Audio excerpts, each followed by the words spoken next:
नया साल 2026 देश के लिए दो बड़ी उपलब्धियों के साथ शुरू हुआ है। साल के पहले दिन ही भारत को ऐसी खुशखबरियां मिली जिन्होंने वैश्विक मंच पर उसकी स्थिति को और मजबूत किया है। पहली बड़ी उपलब्धि यह है कि भारत अब दुनिया की चौथी सबसे बड़ी अर्थव्यवस्था बन गया है। भारत ने इस क्रम में जापान को पीछे छोड़ दिया है। हालांकि इस उपलब्धि पर भी राजनीतिक और बौद्धिक हलकों में बहस शुरू हो गई है। आलोचकों का कहना है कि जापान की प्रति व्यक्ति आय भारत से अधिक है। विशेषज्ञों के अनुसार यह तुलना अधूरी है क्योंकि प्रति व्यक्ति आय के मामले में दुनिया की दूसरी सबसे बड़ी अर्थव्यवस्था चीन भी जापान से पीछे है। फिर भी वहां इस आधार पर अर्थव्यवस्था की ताकत पर सवाल नहीं उठते। इसके अलावा जापान की आबादी जहां लगभग 30 करोड़ है, वहीं भारत की जनसंख्या करीब 150 करोड़ है। वैश्विक अर्थव्यवस्था की रैंकिंग अंतर्राष्ट्रीय एजेंसियों द्वारा तय की जाती है, न कि किसी देश के द्वारा। दूसरी महत्वपूर्ण खबर रक्षा के क्षेत्र से जुड़ी है। डीआरडीओ ने एक ही लॉन्चिंग पैड से 2 प्रलय मिसाइलों का सफल परीक्षण कर दुनिया का ध्यान अपनी ओर खींचा है। इन मिसाइलों की खासियत यह है कि वे प्रत्याकर्षण की स्थिति में रास्ता बदलकर भी लक्ष्य को भेजने में सक्षम है। इनकी मारक क्षमता 500 किलोमीटर से अधिक बताई जा रही है, जिससे क्षेत्रीय सुरक्षा संतुलन पर इसका व्यापक असर माना जा रहा है। इस मामले में वरिष्ठ पत्रकार बैजनाथ मिश्रा का कहना है कि इन उपलब्धियों के बावजूद देश में राजनीतिक तस्वीर संतोषजनक नहीं कही जा सकती। राजनीति का तापमान लगातार बढ़ रहा है। कांग्रेस ने मनरेगा की बदहाली और जी राम जी की वापसी को लेकर सरकार पर दबाव बनाने की कोशिश की है। वहीं भाजपा ने भी अपने कार्यकर्ताओं को इस मुद्दे पर गांव-गांव देहात में माहौल बहाने का निर्देश दिया है।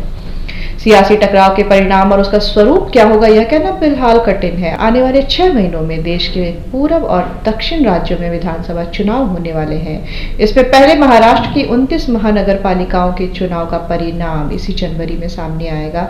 इससे बृहन मुंबई महानगर पालिका BMC का चुनाव सबसे अहम माना जा रहा है, जिसका वार्षिक बजट कई राज्यों से भी अधिक है। दिलचस्प तथ्य यह है कि न तो सत्ताधारी महायुति पूरी तरह एकजुट है और न ही विपक्षी महाविकास आघाड़ी। राज्य में कहीं भाजपा और शिंदे गुट एक साथ है तो कहीं अजीत पवार अपने चाचा शरद पवार के साथ खड़े नजर आ रहे हैं। कांग्रेस कई जगहों पर अकेले चुनाव लड़ रही है, जबकि उद्धव ठाकरे ने राज ठाकरे से गठबंधन कर लिया है।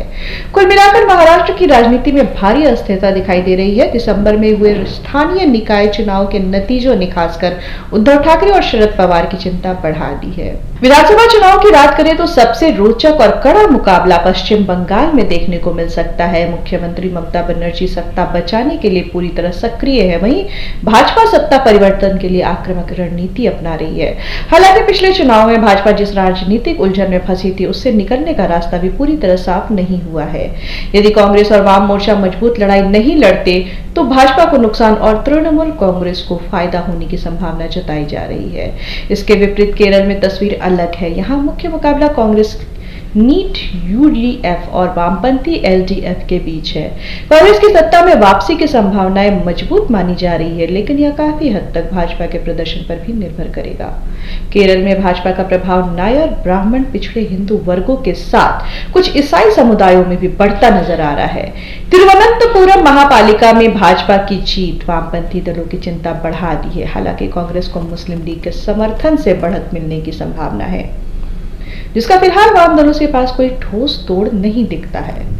कुल मिलाकर 2026 की शुरुआत जहां आर्थिक और सैन्य दृष्टि से भारत के लिए उत्साहजनक रही, वहीं राजनीतिक मोर्चे पर अस्थिरता और तीखे टकराव के संकेत भी साफ दिखाई दे रहे हैं। लाइव लगातार में फिलहाल इतना ही। अन्य अपडेट के लिए जुड़े रहिए हमारे साथ। धन्यवाद। लाइव लगातार के वीडियो को लाइक करें, सब्सक्राइब करें और बेल आइकन को दबाना न भूलें।